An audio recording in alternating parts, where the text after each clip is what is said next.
Esta es la clase de persona y sociedad dedicada a establecer si la verdad existe, si es posible pensar en la verdad, de qué manera humana podemos pensar en este tipo de condiciones, eh, y a establecer unos criterios muy claros para saber si la verdad existe o no existe, o si eso tiene sentido o si no tiene sentido.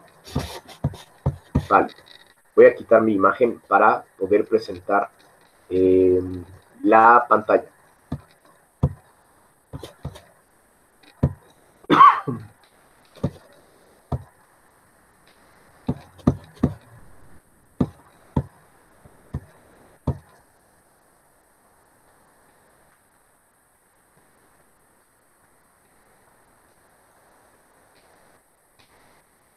Recuerden que si tienen dudas las pueden poner aquí en el chat, o si de plano no escucho o no veo yo nada, me pueden decir.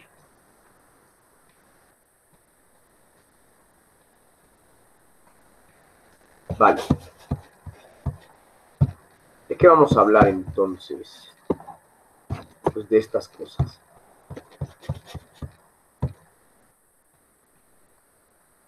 Ya vemos que sí tenemos la capacidad del intelecto, ya hemos hablado hasta el cansancio básicamente de qué es lo que entiende Aristóteles por intelecto, que es la capacidad de ver los primeros principios y por tanto de ver la verdad o de conocer la verdad.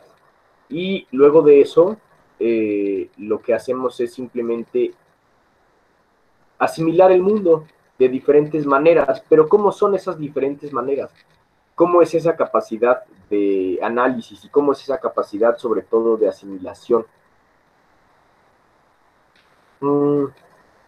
Pues bueno, eh, quisiera que habláramos sobre esto, sobre la posibilidad de hablar de la verdad. A ver, ¿tiene sentido esto?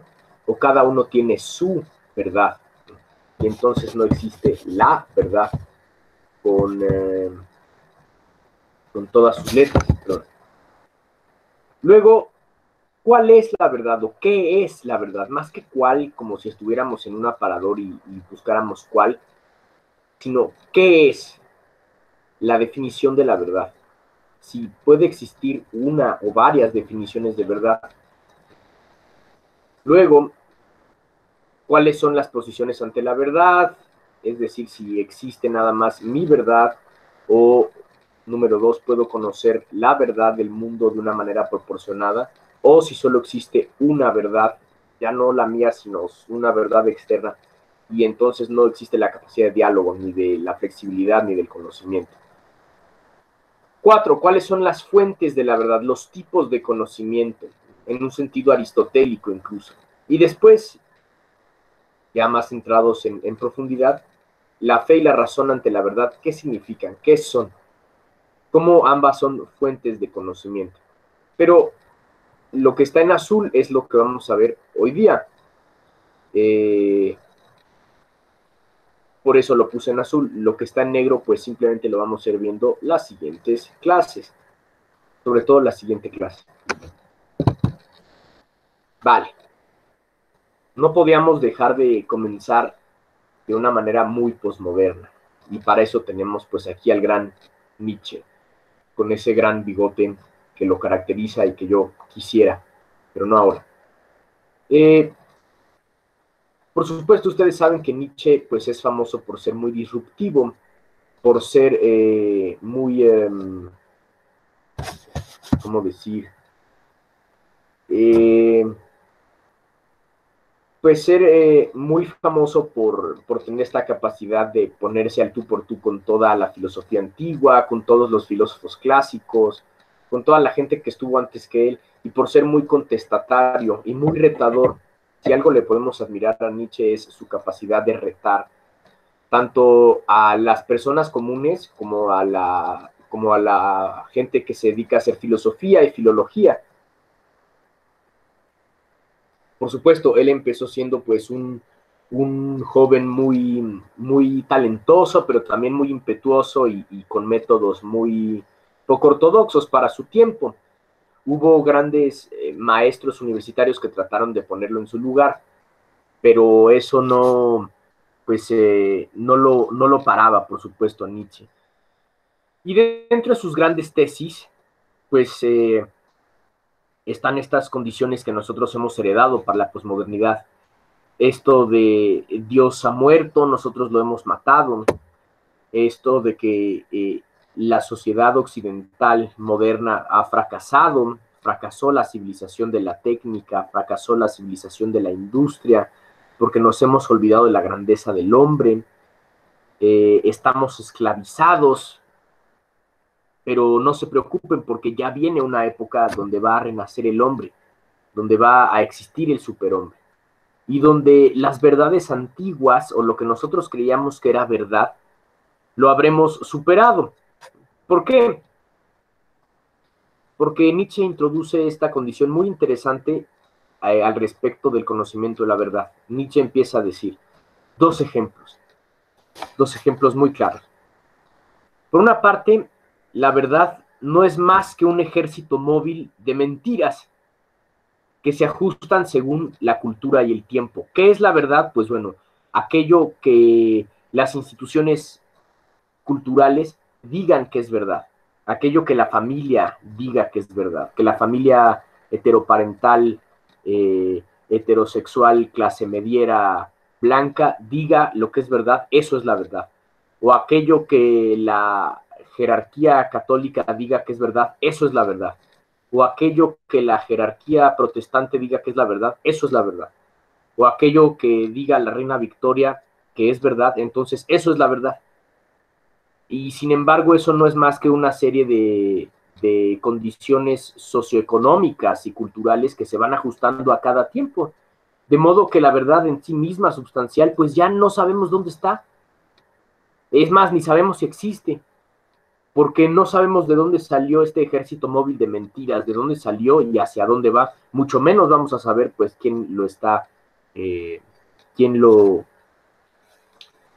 quién lo organiza y quién lo integra. Espérenme.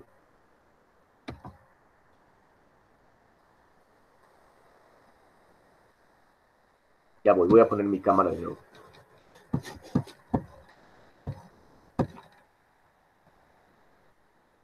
Ahí está. Checo el chat. No lo escucho, creo que ya me escuchan. ¿Cuál es el tema?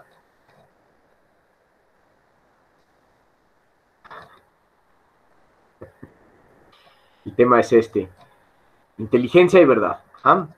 Punto número 1, la existencia de la verdad. La posibilidad de hablar de la verdad. Voy a poner, espérenme, déjenme pongo mi imagen de nuevo.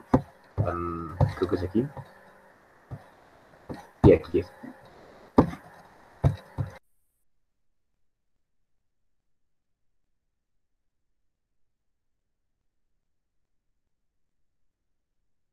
Y ahí está, ahí ya me ven.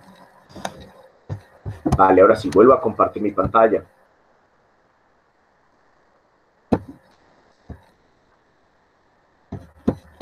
No sé cómo traer el chat para acá, no tengo idea, pero poco a poco le vamos aprendiendo.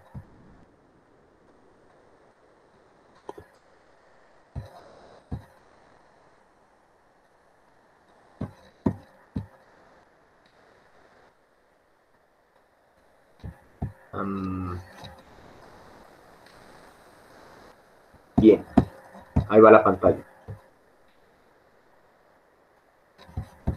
De modo que la primera analogía que Nietzsche usa es la del ejército móvil de mentiras. La verdad no es más que unas mentiras dichas socialmente, culturalmente y temporalmente. Aquello que nosotros decimos que es verdad no lo será para otras culturas, como por ejemplo en el descubrimiento de América, pues los pueblos mesoamericanos no pensaban que era verdad que el Dios cristiano fuera el único Dios. O como ellos pensaban, por ejemplo, los mexicas, los mayas, pensaban que hacer sacrificios humanos era la verdad y la verdad suma y la verdad más excelente a la cual podía aspirar el ser humano, pero eso lo aborrecían los frailes españoles. ¿Qué es la verdad? Pues a ver, piensa quién es la autoridad para decir que eso es la verdad. Piensa quién es, piensa ¿A quién tienes tú que dejar de criticar, como decía Voltaire, para decir que algo es verdad o no? Checo el chat. Minimice las dos pantallas, la de presentación y después a un lado la del chat. Bueno, enseguida me enseñas a hacer eso, ¿vale? Yo sigo.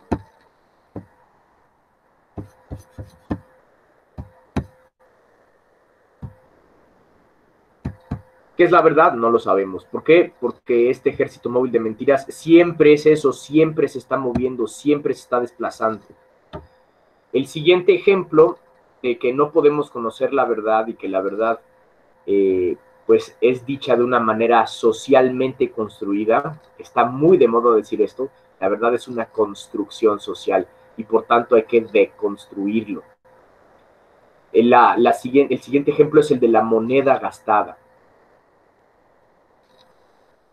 Si tienen una moneda es la hora de sacarla.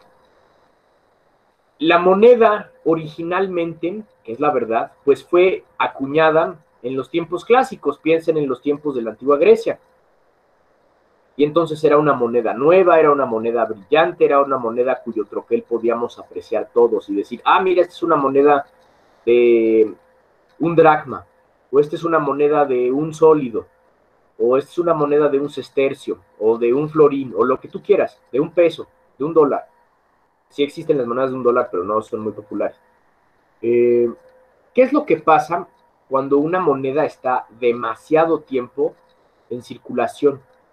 Pues cuando va pasando de mano en mano y de bolsillo en bolsillo, pues se empieza a desgastar por el contacto, hasta que un buen día pierde su troquel y ya no vemos cuánto vale aquella moneda.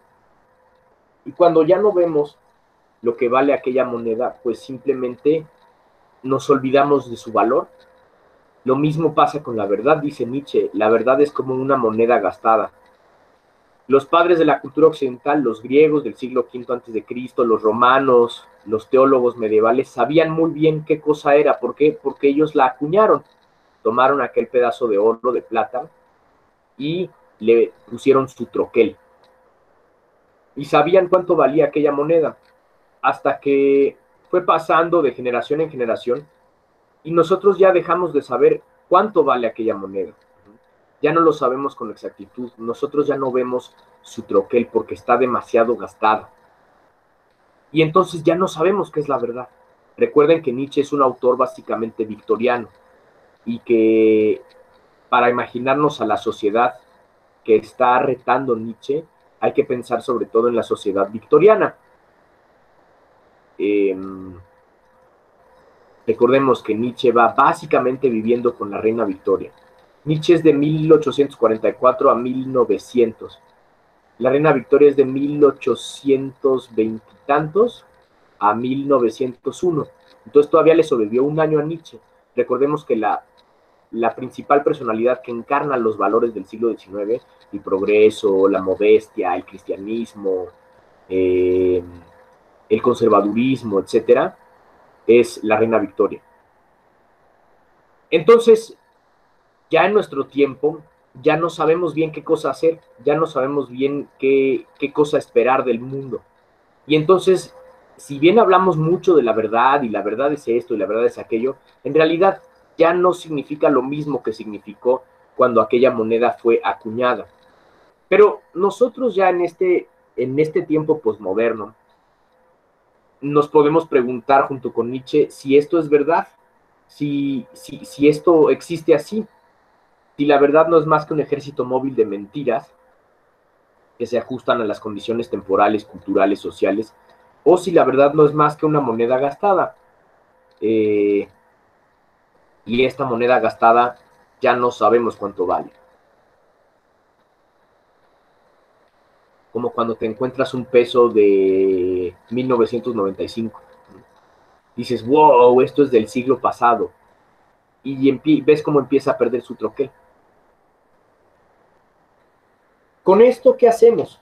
Estamos tratando de confrontar con este pensamiento contemporáneo la verdad. Si no se puede alcanzar, si no se puede salir de una esfera donde cada individuo tiene una verdad incomunicable con la otra, si entonces no existe la verdad, cada uno tiene la propia, o cada uno vive en su propia esferita, y esa esferita personal, donde están pues tu mundito y las cosas que te gustan, y tu cosmovisión y tu posición personal, no es comunicable con el resto de las demás esferas humanas. Y entonces existimos siempre aislados. ¿Qué pretendemos hacer con estas ideas que estamos viendo de Nietzsche? Pues bueno, dialogar con dos tipos de personas, eminentemente. Dialogar con los escépticos y con los nihilistas, es decir, con los que creen o los que proponen que no es posible conocer nada, y por otra parte con los nihilistas, con los que proponen que no hay nada, no existe nada, y por tanto no tiene sentido nada, y por eso no vale la pena tener ni esperanza, ni fe, ni ninguna estabilidad en el mundo. Nosotros lo que pretendemos es determinar que se puede proponer razonablemente que la verdad es alcanzable por el hombre, aunque muchas veces, por supuesto, hay limitaciones, pero que estas limitaciones no se conviertan en la bandera para decir que la verdad no existe. ¿Por qué?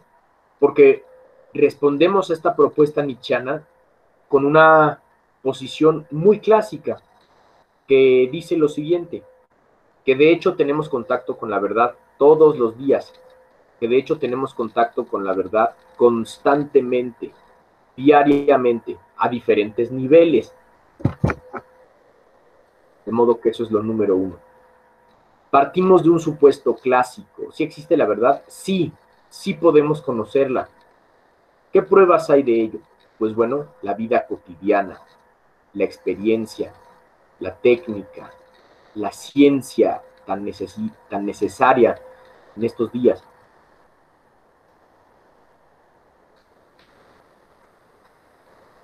Sí podemos proponer que existe la verdad.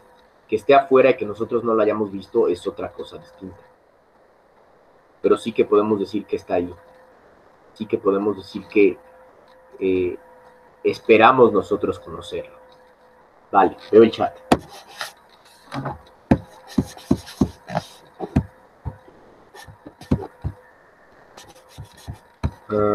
Sí, la voy a subir. Si llego a no subirla por alguna cuestión técnica de que salga demasiado mal, de todas formas se las envío, no tengan ustedes miedo. Ya estoy revisando sus tareas. En general, muy bien. Recuerden, sobre todo si están, a ver, les están llegando las notificaciones. Entonces, a quien le dije que iba muy bien, pero que le hacían falta los otros dos artículos, adelante, háganlo, no tengan miedo. Vale, es tiempo de preguntar. Hasta aquí alguien tiene alguna pregunta, leo el chat en este momento, por favor, pónganlo.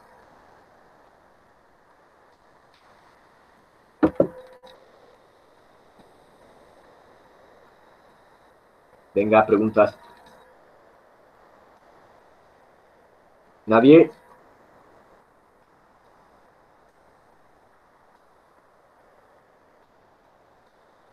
Es hora de preguntar, en serio. Sí hay dudas, pero están abajo.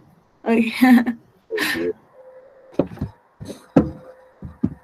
No es muy amigable eso, ¿verdad? A ver, dice, ay, que está Perquijano, gracias. Qué buen gorro, gracias.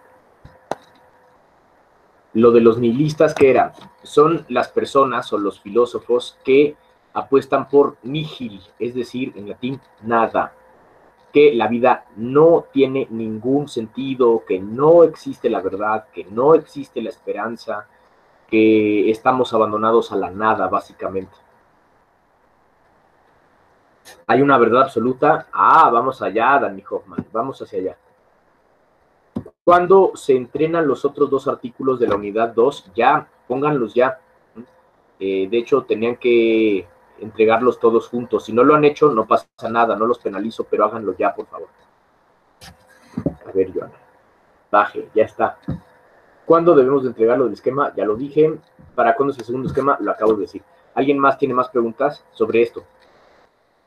Ahora sí los leo.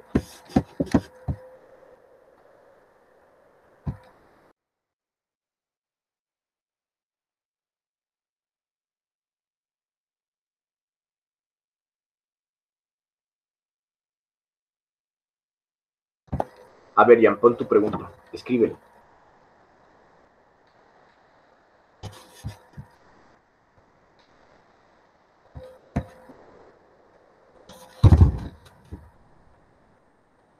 Venga, ponlo, escríbelo. La estructura es diferente. Nosotros tenemos que extraer de lo que se nos da las objeciones. No, simplemente es esquematizarlo. Y recuerden, si tú quieres ponerlo adelante, pero es más importante que pongas la respuesta o el esquema de la respuesta o los puntos más importantes de la respuesta general. Ajá.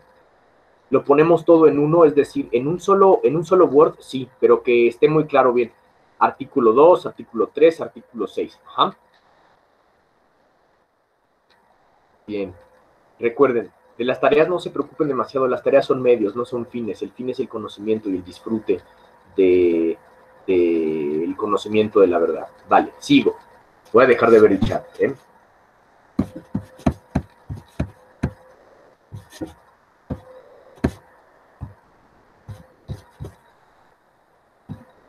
Vale, ¿a quién tenemos en pantalla entonces? Pues de nuevo Aristóteles. ¿Por qué? Porque está hablando de los animales. Y Aristóteles tenía esta condición muy clara dentro de su teoría del conocimiento. Los sentidos sí nos muestran la realidad. Claro, con limitaciones y a veces nos pueden engañar, pero a veces, muy a veces. Sin embargo, estamos dentro del ámbito de la naturaleza conociendo la propia naturaleza. De hecho, somos otros animales, pero racionales, que podemos conocer la verdad. Y la verdad se dice de muchos modos. No hay solo que pensar que la verdad está en los sentidos o que la verdad existe de una manera absoluta por sí misma, allá afuera o trascendentalmente, divinamente, sino que nosotros podemos llegar a ella de una manera gradual, empezando por ¿dónde? Por la cotidianidad, por la vida cotidiana. No podríamos estar en el mundo si no pudiéramos conocer la verdad cotidianamente. Por eso piensen en Aristóteles. Si no han visto el video de Aristóteles, chequenlo, les va a gustar mucho. De hecho, conocemos la verdad así, gradualmente, en el mundo, en las cosas vivas sobre todo.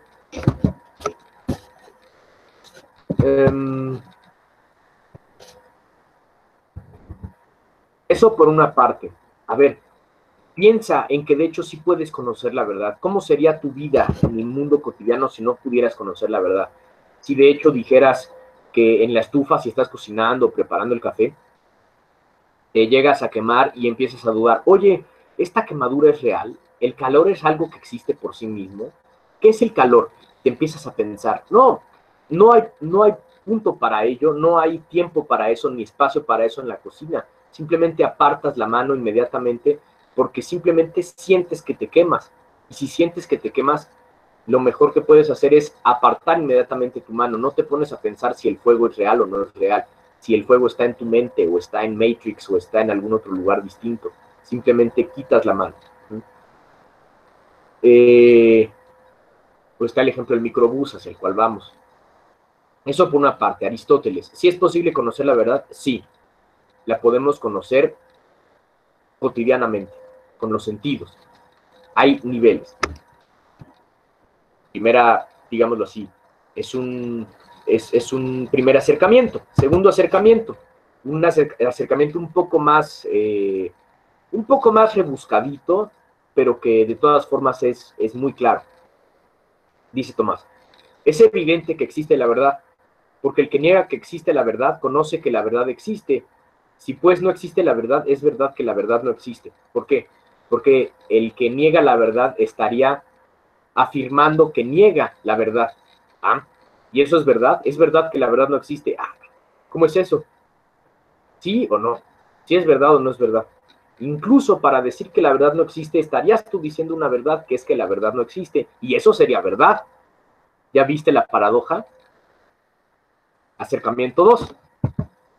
Ahora, después de estos dos acercamientos, quisiera que consideráramos esto. Para estudiar qué es la verdad, siempre estamos en este triángulo, siempre, siempre, siempre.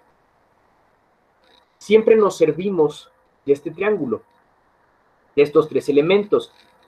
Pues tratamos de conocer qué es la verdad en la realidad, ¿sí? Pero a través de los sentidos, y no solo los sentidos, sino de todo el aparato cognitivo. Llámese el aparato cognitivo, pues todas las estructuras, tanto orgánicas como inorgánicas, es decir, tanto materiales como inmateriales, o es decir, tanto corporales como mentales, que el hombre dispone para acercarse al mundo. Primero, pues los sentidos, los órganos, el sistema nervioso, pero también la imaginación, la memoria, el intelecto, etcétera.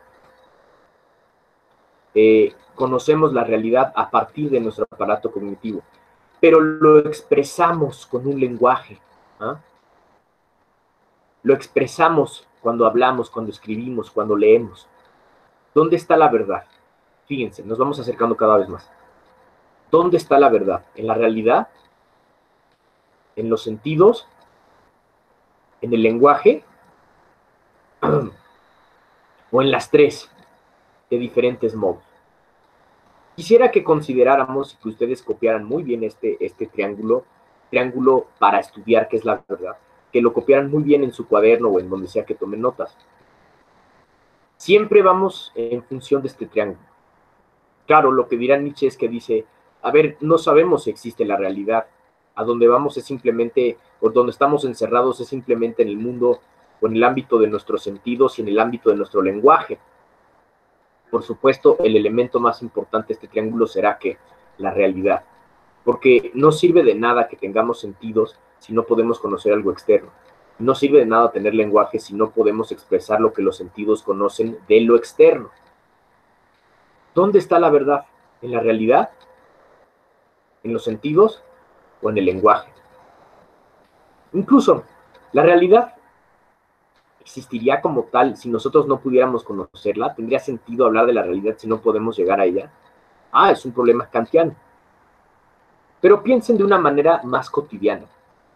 Piensen de una manera más cercana, más sencilla, más común. ¿Por qué? Porque los filósofos no hacen más que decir de una manera un poco más académica y rebuscada lo que la gente común ya sabe. Eso es muy importante saberlo. La verdad se mueve en estos tres elementos: la realidad, los sentidos o el aparato cognitivo y el lenguaje. Ahora sí, ¿cómo podemos confrontar a los relativistas y a los nihilistas? O a los escépticos y a los nihilistas. Pues otra vez con una buena dosis de sabiduría aristotélica. Y yo quise ponerles en esta ocasión este busto de Aristóteles. Usualmente conocemos a Aristóteles así, como se los voy a enseñar. Les presento a mi amigo Aristóteles. Generalmente lo conocemos así, barbado, ¿no? Y sin embargo, hay una escultura de un retrato de Aristóteles donde no aparece así, barbado, ya como un hombre más maduro, en sus 50, 60, sino que aparece como un hombre muy joven, en sus 25, 30, que es el que nosotros tenemos aquí, en la pantalla, que es el Aristóteles joven. Fíjense cómo no tiene barba, es el Aristóteles joven. Y dice este Aristóteles joven, que así nos lo podemos imaginar cuando hacía sus investigaciones en la isla. A ver, hay un nivel de la verdad, hay un nivel en la graduación de los conocimientos. No toda la verdad tiene que ser demasiado importante como para hacer sabiduría, o no toda la verdad tiene que ser demasiado banal como para quedarse en los sentidos, sino que tiene una graduación. Contestamos a los escépticos y a los nihilistas que sí podemos conocer la verdad gradualmente. Y el primer grado de la verdad es la sensación. ¿Es verdad aquello que nos entra por los sentidos? Sí. Oye, pero a veces nos podemos equivocar. Sí, también es verdad. Pero los sentidos más bien están diseñados para darnos algo que sí está en el mundo. Prueba de ello es que nos ponen en alerta y que los animales, que también nosotros lo somos, no se ponen a dudar de sus sentidos, sino que al contrario les hacen caso. Cuando el venado olfatea al depredador, huye. Cuando el águila ve la presa, baja. Le hacen caso a sus sentidos. Es muy raro que los animales se pongan a dudar de sus sentidos. De hecho, no lo hacen. Los únicos animales que ponen en duda sus sentidos, así bien tonto, somos nosotros. ¿Por qué? Pues porque somos seres problemáticos. Recuerden lo que decía Max Scheler. El hombre es un ser problemático, no porque esté lleno de problemas, sino porque él mismo se pregunta por el problema de su existencia. Pasamos entonces por los sentidos. Los sentidos nos dan algo de la realidad. Y hay verdad en los sentidos, ¿sí? Como el color rojo del semáforo. No me detengo a pensar, sino que simplemente lo asumo. Claro, para eso necesito saber qué significa el color rojo. ¿Qué pasa cuando tengo sensación? Pues simplemente asimilo el mundo, siento el mundo. Número 2, la experiencia. La experiencia no es más que el hábito de las sensaciones ordenadas. Repito, la experiencia no es más que el hábito, la repetición de las sensaciones ordenadas.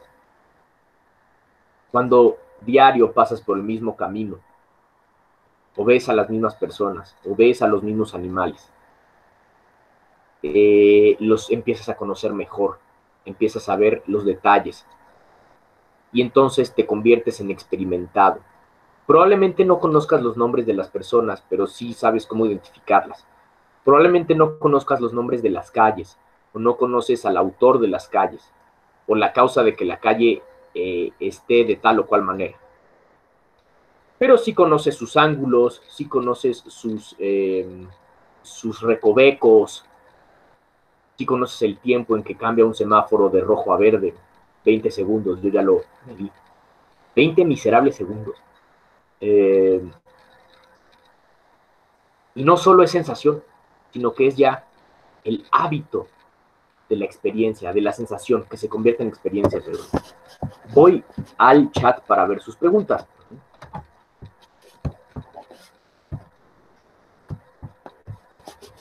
Vale, a ver.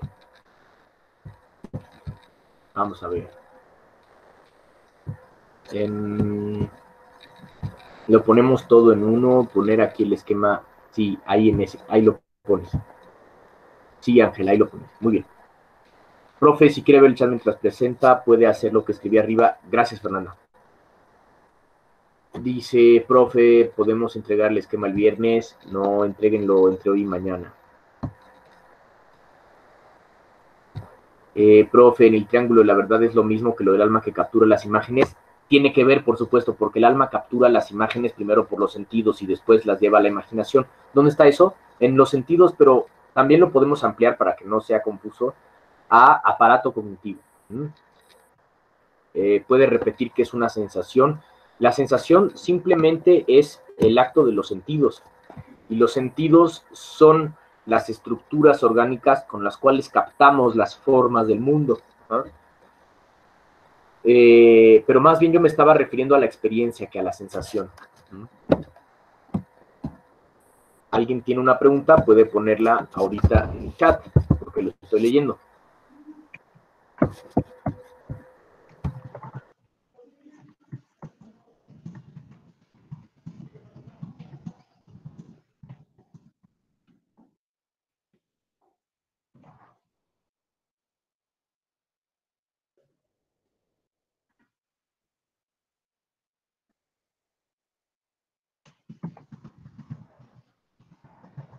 Profesor, está muteado.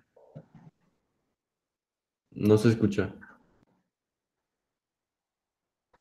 Ya me escuchas, ¿verdad? Ahí está, gracias. A ver, como en los memes. Recuerden que hasta ahora hay dos tareas. La primera es sobre la inmortalidad, la trascendencia, la incorporeidad del alma. A esa tarea me estoy refiriendo. Ajá. Esa pónganla hoy. La otra, la de los esquemas de estas dos lecturas que ya están de la unidad 2 de inteligencia y verdad, claro que tienen hasta el viernes, incluso hasta después, digamos hasta el sábado, para ponerlas. ¿Me doy a entender?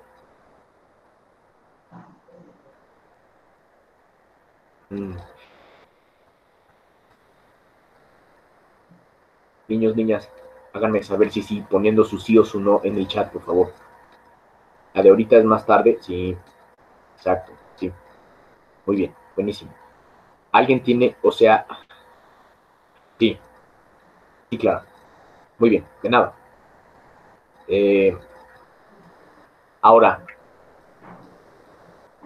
lo de la suma teológica, es decir, lo de la suma teológica de el alma, es para hoy o para mañana, los años.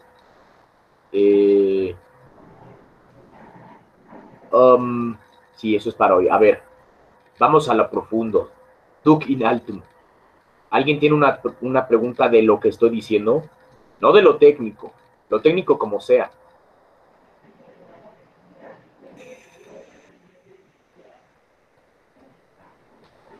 Estoy leyendo sus preguntas. No me quedó muy claro lo de Nietzsche. Sí, pues, pero ¿qué de Nietzsche?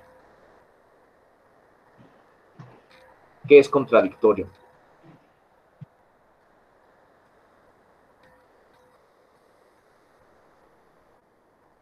Venga, venga.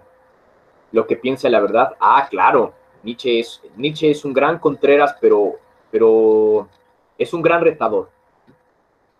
Y tiene mucho cinismo. Y para ser un filósofo se necesita una buena dosis de cinismo, si no, no lo vas a hacer. Porque ser filósofo es ser contestatario, es ser rebelde. El filósofo es un rebelde, muchachos. Por eso me ven con mi gorro así. Gracias. Lo que Nietzsche dice, vuelvo a resumir, es esto. A ver, ¿quién te dice que sea la verdad? ¿Por qué estás tan seguro que lo sea? Más bien eso es muy complicado de pensar. La verdad es una construcción social, dice Nietzsche. Es como dos cosas. Uno, como un ejército móvil de mentiras que siempre está en movimiento y no podemos saber hacia dónde va y por tanto no podemos saber qué cosa es. O número dos, es como una moneda demasiado gastada que al principio se sabía bien cuánto valía, cuál era su troquel, pero después se perdió su troquel y su valor y nosotros ya no sabemos qué significa, dice Daniela García Hoffman. Entonces la verdad para nosotras podría definirse como absoluta, no necesariamente, dice Nietzsche, si ni siquiera podemos pensar que lo que está en nuestros sentidos sea verdad, porque nuestros sentidos también están determinados de una manera social. Piensen, por ejemplo, que los griegos no tenían una palabra para el color azul, y entonces para ellos no existía el azul porque a pesar de que ellos lo vieran no lo sabían identificar. Pues cuanti más en un ámbito mucho más complejo como el victoriano o mucho más complejo como el nuestro. Ahorita hablamos de la verdad, ahorita vamos a hablar de la verdad absoluta, no te preocupes, Daniel, vamos hacia allá. Y para esto, para responderle a Nietzsche, retomamos a Aristóteles. Ahora sí vuelvo a mi pantalla. Retomamos a Aristóteles, a este Aristóteles joven e imberbe, tan raro de encontrar, tan difícil de encontrar, pero que yo lo encontré para ustedes. Dice Aristóteles, sí existe la verdad la vemos diario, en diferentes niveles. Lo primero, en la sensación. Lo que sentimos sí es verdad, sí, claro, lo necesitamos para vivir. Por eso los animales huyen de sus depredadores, ven garras y huyen, ven dientes y huyen, no se detienen a preguntar, ¿por qué las garras son afiladas? ¿Por qué los dientes son afilados? No, al contrario, vámonos, ven garras, ven dientes y huyen. Después, número 2, experiencia. Es un conocimiento cada vez más exacto de unas sensaciones puestas en orden. Eso es la experiencia, es el hábito de las sensaciones, o las sensaciones ordenadas, o el hábito de las sensaciones ordenadas. ¿Hábito qué significa? Disposición, propiedad.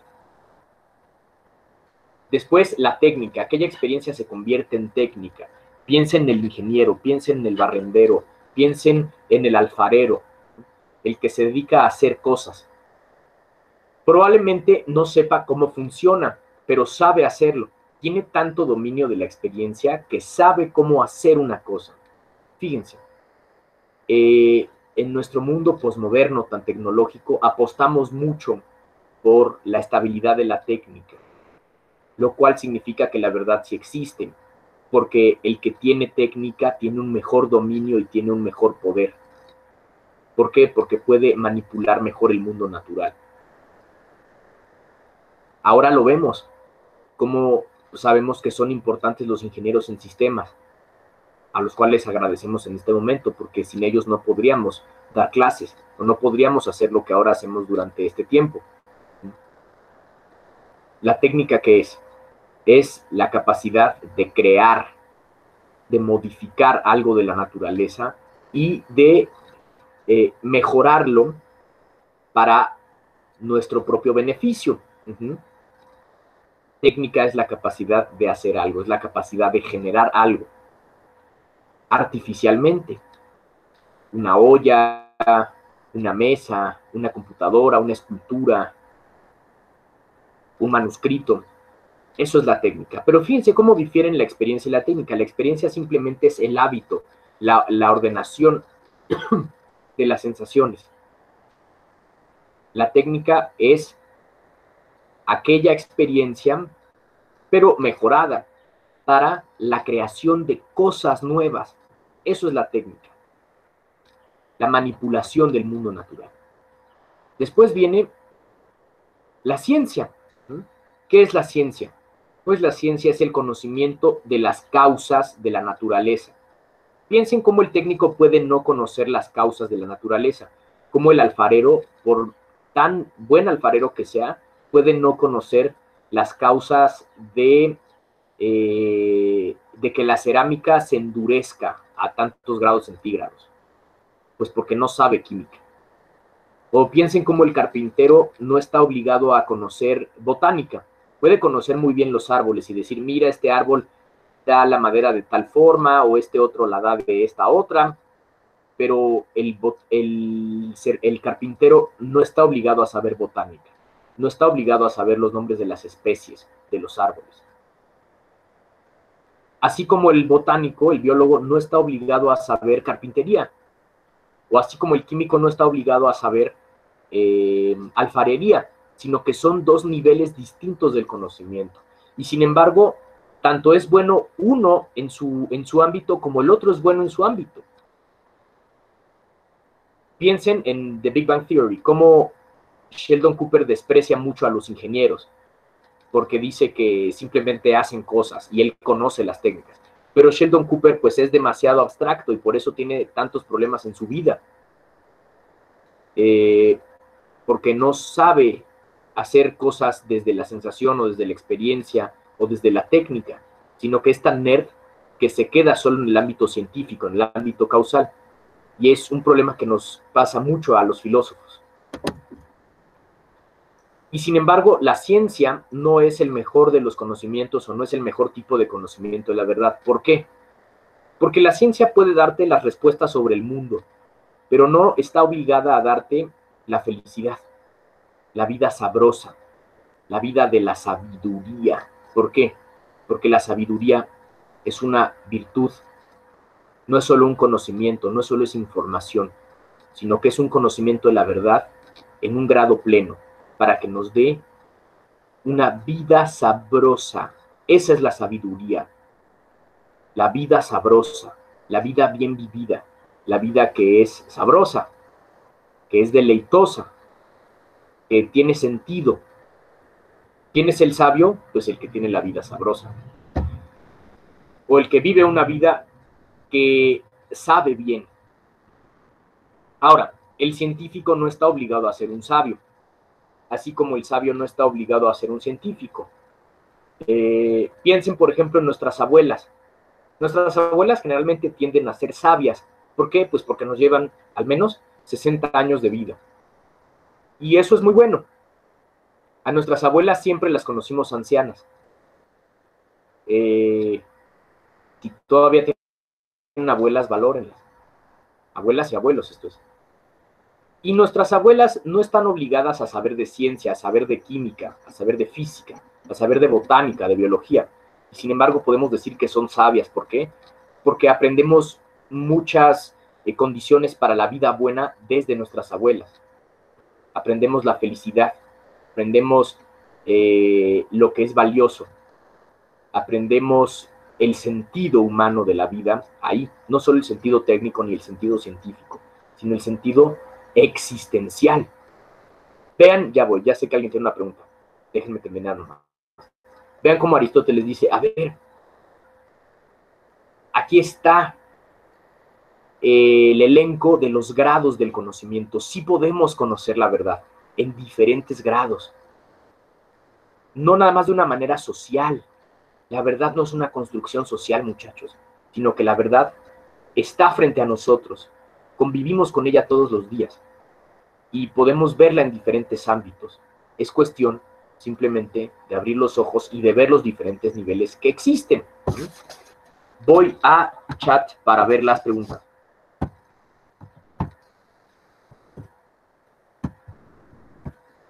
A ver, dice Manrique, ¿a qué verdad se refiere cuando dicen la verdad? Wow, a la verdad expresada en sus diferentes niveles. Tanto es verdad lo que está en los sentidos, tanto es verdad lo que está en la experiencia, tanto es verdad lo que conocemos científicamente o lo que conocemos técnicamente como lo que está en la sabiduría. Ahora, no hemos dicho la definición de qué es la verdad. Vamos hacia allá. Son las causas de qué. ¿A qué te refieres, Lorena?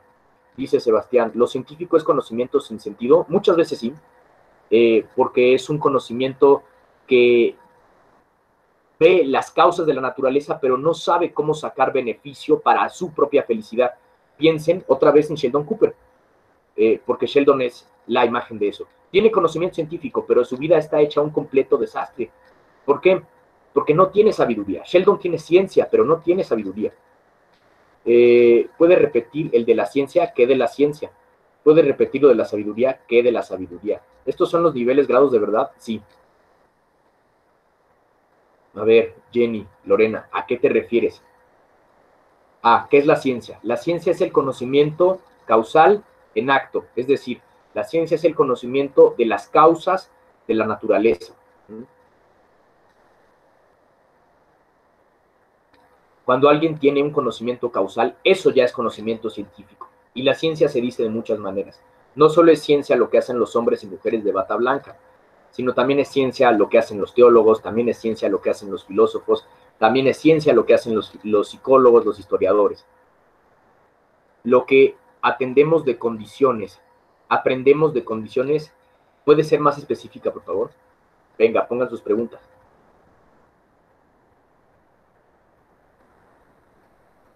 Leo. Pongan sus preguntas con toda confianza, muchachos, muchachas.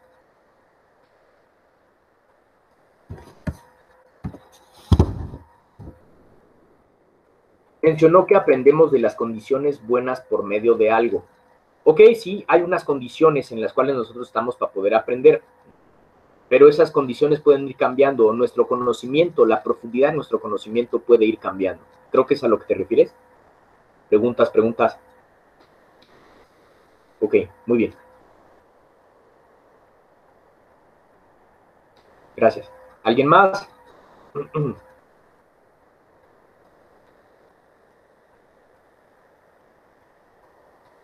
Ok, sigo.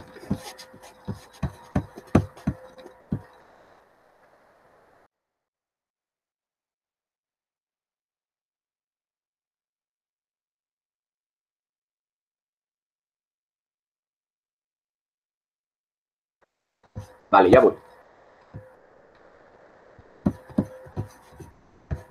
Y aquí viene el ejemplo, un ejemplo que me gusta mucho. A este ejemplo le digo el ejemplo del microbús. Y por eso yo quería ponerles un microbús tuneado, pero encontré este. Lo vivimos en la vida diaria. Piensa tú que estás cruzando la calle, sea donde sea que vivas.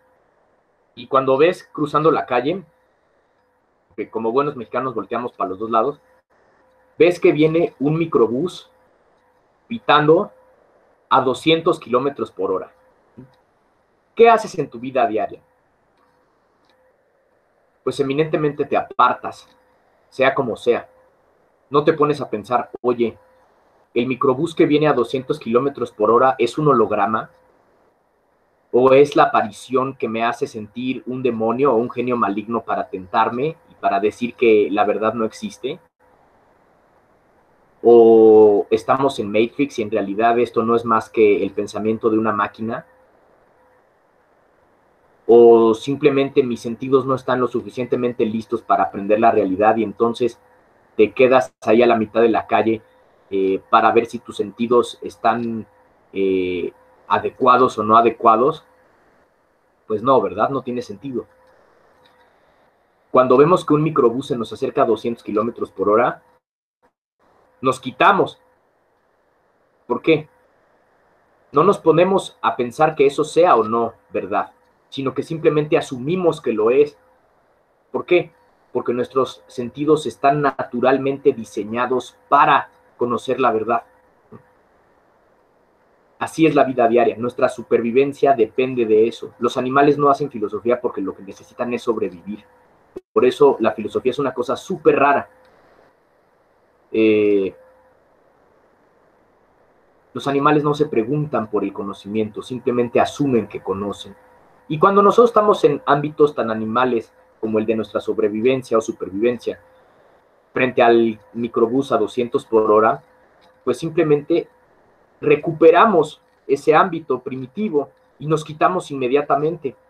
¿Por qué? Pues porque nadie quiere perder la vida apostando si aquel microbús era un holograma o era una aparición de un demonio o si era una tentación o si era algo que venía de la Matrix.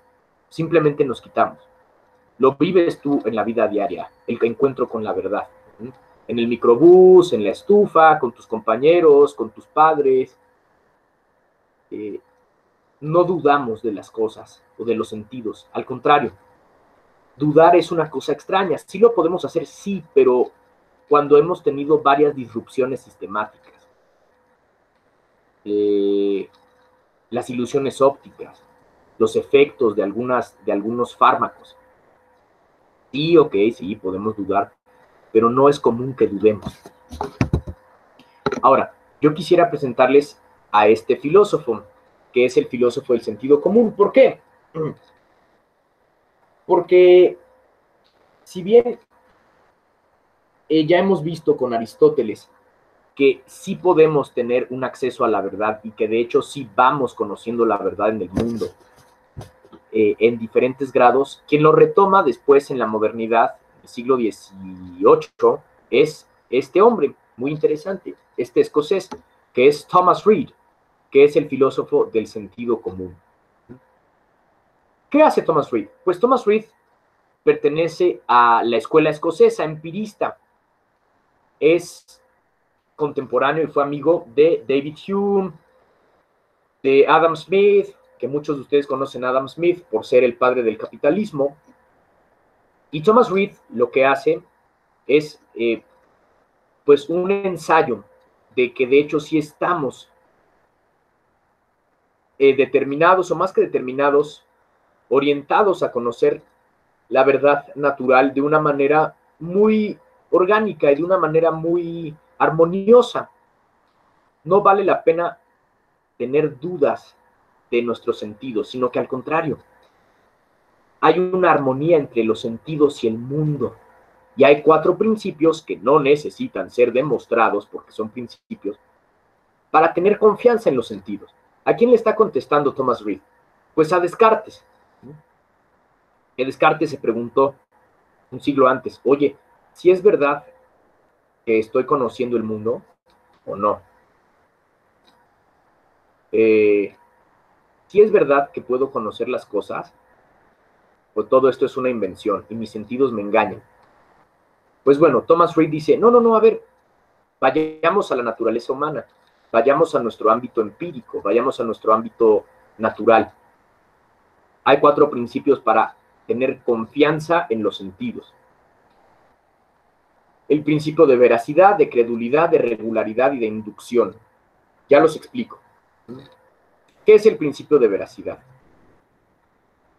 Pues es un principio que dice que nuestros sentidos están orientados a la verdad, no a la falsedad. Lo que los sentidos y el aparato cognitivo humano conocen es la verdad. De una manera externa, si tú quieres, sí, pero lo conocen. De hecho, la falsedad es parasitaria. No podríamos conocer que algo es falso a menos que primeramente hubiéramos conocido que algo es verdadero, porque existe de una manera estable. Nuestros sentidos están orientados a la veracidad. Número 2, principio de credulidad.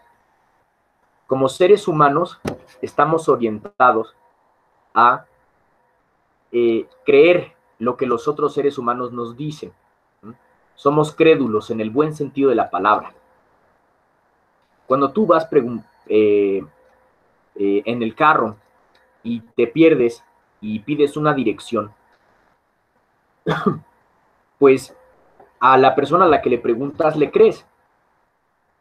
No vas por el mundo pensando, claro, todos quieren engañarme, no hay nadie que me diga la verdad, porque eso ya es muy paranoico, sino que al contrario, crees, asumes que el otro te está diciendo la verdad. Los dos primeros principios son ¿qué? Son internos o son subjetivos, son humanos, están dentro del sujeto, tanto la veracidad como la credulidad. Los últimos dos son objetivos, son mundanos, están en el mundo. ¿Qué dice el principio de la regularidad? Que el mundo tiene una estabilidad.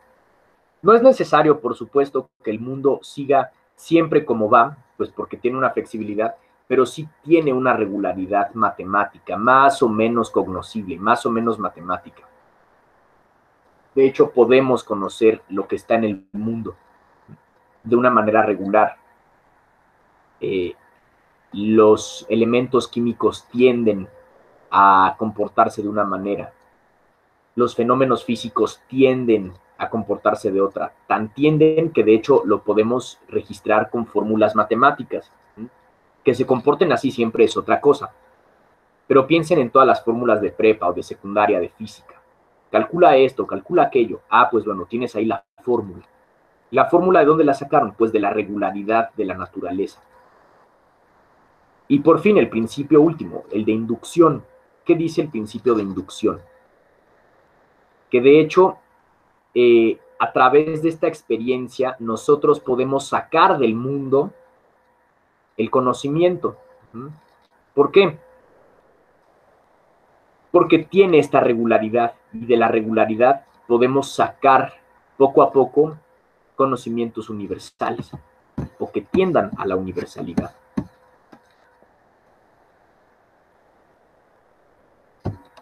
Vale, voy al chat para responder sus preguntas. Podría repetir el principio de veracidad hoy.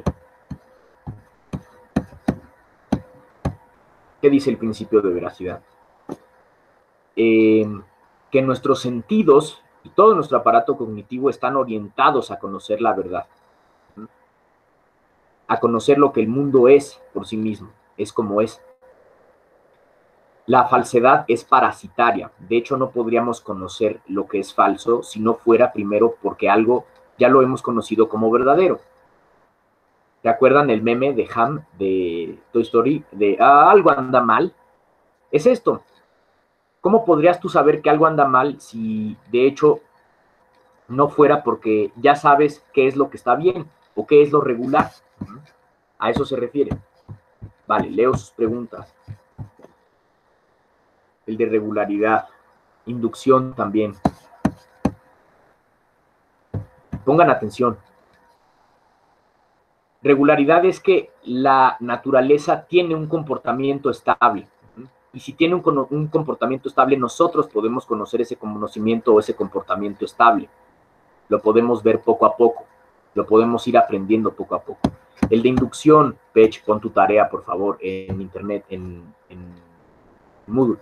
El de inducción, ¿qué dicen?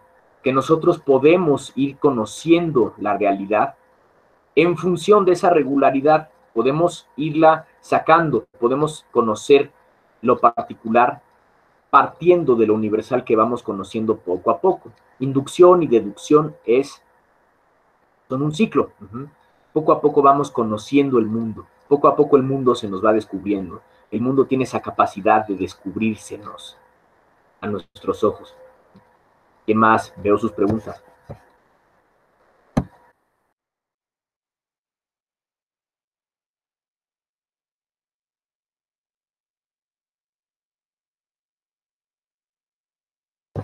Insisto, pongan atención. Credulidad es nuestra capacidad natural de creerle a quien nos está diciendo algo, de asumir que el que nos está hablando, nuestro interlocutor, está diciendo algo verdadero. Tiene algo que decirnos de la verdad. Tiene algo que decirnos del mundo. Exacto, muy bien. Es tener confianza en el otro. O Gadamer le diría, principio hermenéutico de caridad. Es decir, cuando alguien te está hablando, tú ten confianza en que lo que te va a decir es importante. No lo desprecies.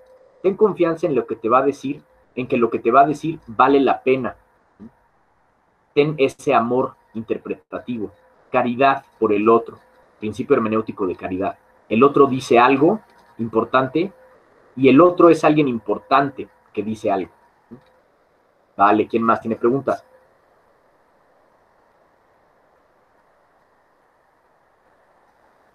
Pónganlas, las estoy leyendo.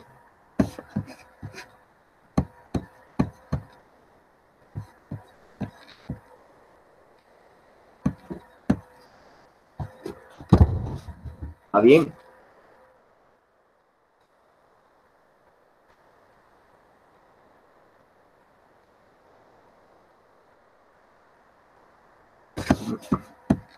A ver, vamos a ver.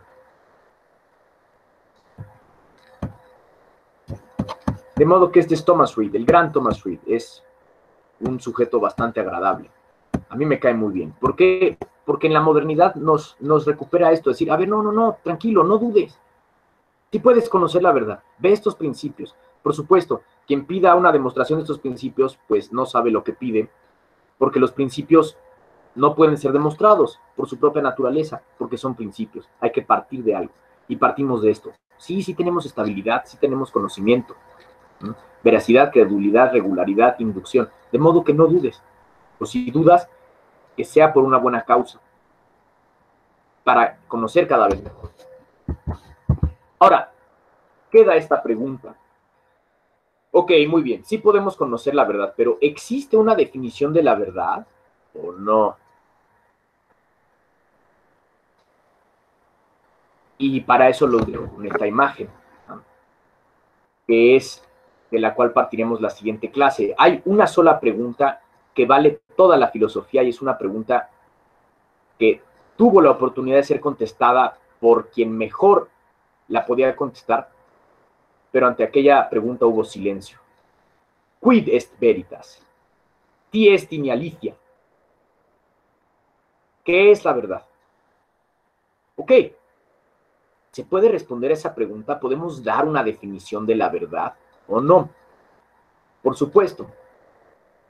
Para atender la respuesta a esta pregunta, no se pierdan el próximo capítulo de nuestras clases, que de eso va a versar, de las definiciones de la verdad y de la explicación de esas 8 definiciones de verdad.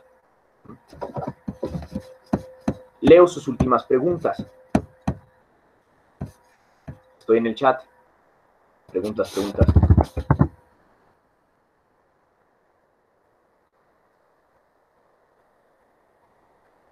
Con toda confianza.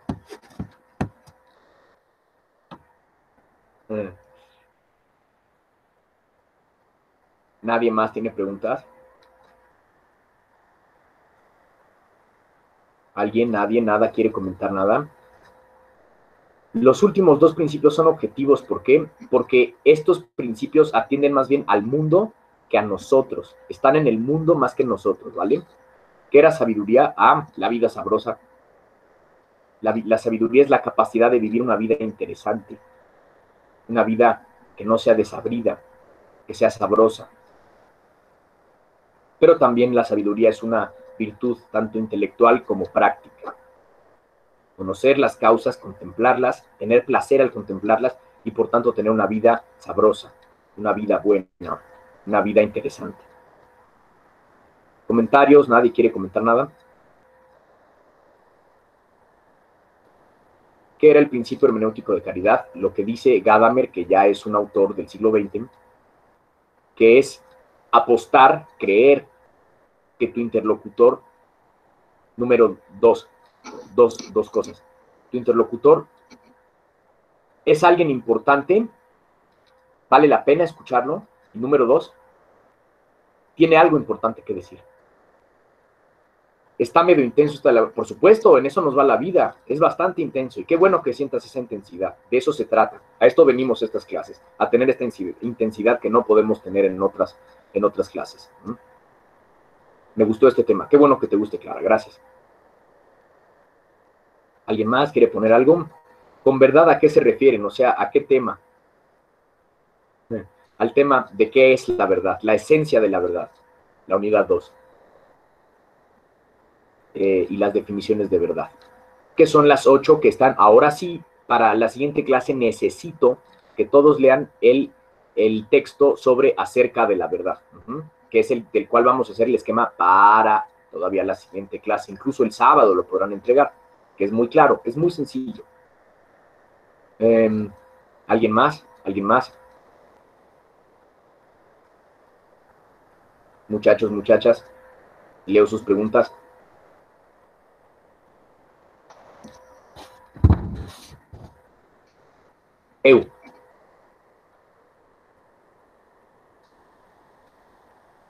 Muy bien. Házmelo saber, por favor. Mándame correo. Gracias. De nada. Muy bien, muchachos. Si nadie tiene más preguntas, pues vamos a dejarle aquí. No se desconecten de estas clases. Lean, por favor, el de Acerca de la Verdad. ¿Es la lectura de Acerca de la Verdad y Suma Teológica o solo Acerca de la Verdad? Las dos, pero sobre todo la primera, que es Acerca de la Verdad, porque de eso va a versar la tarea. De la tarea no se preocupen, les voy a dejar instrucciones claras en Moodle. Y acuérdense, con calma, pero disfrutando. Dense la capacidad de disfrutar esto. ¿Por qué? Porque vale mucho la pena. Ya vemos que vale mucho la pena. ¿Qué es la verdad? Vamos hacia allá. Vamos a respondernos esa pregunta. Muy bien. Pues gracias a todos por venir. Gracias a todos por tener paciencia ante estas dificultades. Y no se desanimen. Quédense en casa. Muchas gracias a todos, muchachos. Adiós.